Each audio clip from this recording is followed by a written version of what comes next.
let us see about array. What do you mean by array? What do you mean by stack? What do you mean by queue? And what do you mean by linked list? And how the data is going to be arranged in all these 4 data structures, right?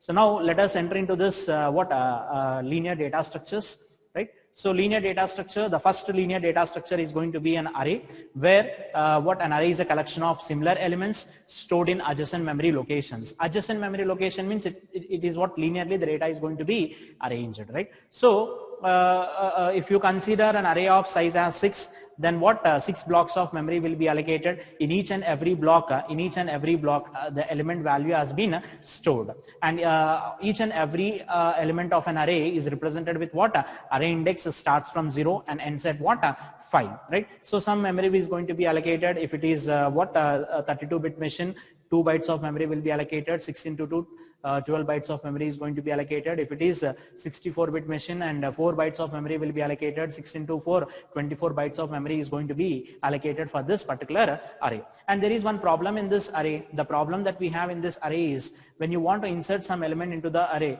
at the time of running the program, if you exceed the size of the array, then that array is not in a position to handle the data. That means you'll be getting mainly 2 problems in case of arrays. One is memory wastage problem you'll be getting. Another problem is going to be memory overflow problem you'll be getting. So what do you mean by memory wastage problem? Suppose if you take an array with size as 10, when you are running the program, if you take the size of the array as 10 and you have started running the program, at the time of running the program, there might be a requirement for you to store 20 elements in the array. 20 elements in the array. But what is the size that you are taken in the program? 10. That means maximum you can store only 10 elements in the array. But at the time of running the program, there is a requirement for me to store 20 elements, which is not at all possible. That means in that case, what happens? Memory overflow problem occurs. Memory overflow problem in the sense, we need more elements we want to store in the array, but we are not able to store more elements in that array. That is what overflow problem. The array is not in a position to store more than 10 elements. That's a problem that we have in case of array. That is what memory overflow problem.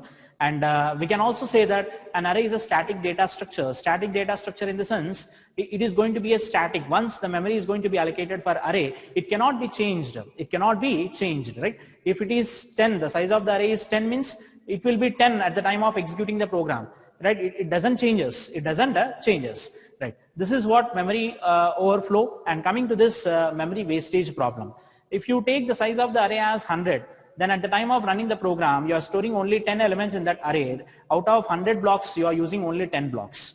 In that case, what happens again? Memory wastage problem has been occurred. That means for remaining 90 elements memory will be wasted, it is going to be wasted. That means memory wastage problem has been raised in case of arrays, right? So mainly 2 problems that we'll be facing in array is that memory overflow problem as well as a memory wastage problem. In order to resolve this problem, we'll be going with other data structures that is linked list, and 2 other data structures that is stack and queue. And in case of arrays, we'll be facing one more problem is that insertion and deletion is somewhat difficult in case of arrays. How it is going to be difficult in arrays? That if you want to insert some elements or if you want to delete some elements, then you need to perform shifting operations. You need to perform shifting operations, either towards left or right. We need to perform shifting operations. That leads to complex coding and all. So that is another issue that we have in case of arrays. Coming to the next category, that is linked list. Whatever the problems that I discussed in arrays, and all those problems has been overcome with respect to linked list. First problem, I said that memory overflow problem, and there is no memory overflow problem at all. The size of the linked list or the size of this linked list data structure is not going to be fixed. As per the programmer requirement, he can take any number of elements. We are not fixing any size at all. We are not going to fix the size of the array at all. As per the requirement of the programmer, he can store n number of elements in case of a linked list. Because of dynamic memory allocation concept that we have in C language, with the help of the dynamic memory allocation concept, we can accommodate n number of elements in case of linked list data structure. That is one thing. That means there is no question of memory overflow problem. And coming to the next case is that memory wastage problem. There won't be any memory wastage problem in case of linked list. Why there is no memory wastage problem is that as per the requirement of the user, as per the requirement of the programmer, that memory is going to be allocated for the data.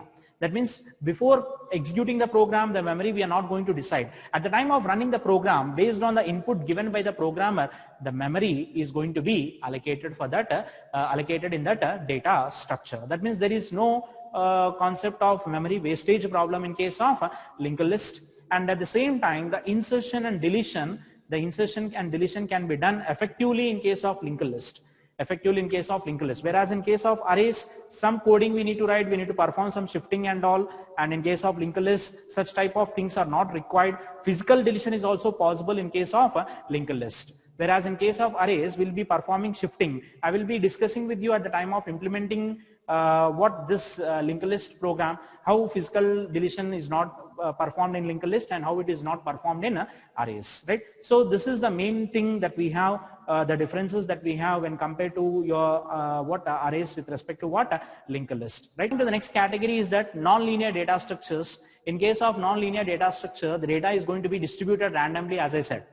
Data is going to be distributed randomly, right? Suppose here you will be seeing on the screen that some circles are there, and those circles has been distributed different that, and those circles can be represented as what the data. In case of tree, you can observe that there is no closed path in case of tree, whereas in case of graph you will be finding what closed path, right? That means tree means it is not going to be closed, it's not going to be a closed figure, whereas in case of graph it is going to be a closed figure, and there will be certain conditions will be there for trees and then graphs. And in unit 3 we'll be discussing about the trees and graphs clearly. Up to that, just remember, a non-linear data structure is nothing but what we can distribute the data randomly. Right. So this is about classification of different data structures: linear, non-linear. Under this linear we'll be having array, linked list, stack, and then queue. Non-linear will be having trees and graphs. In coming class we'll be seeing about linked list and what do you mean by linked list, what are all different types of linked list, and what are all operations that we can perform on a linked list. Right. Thank you.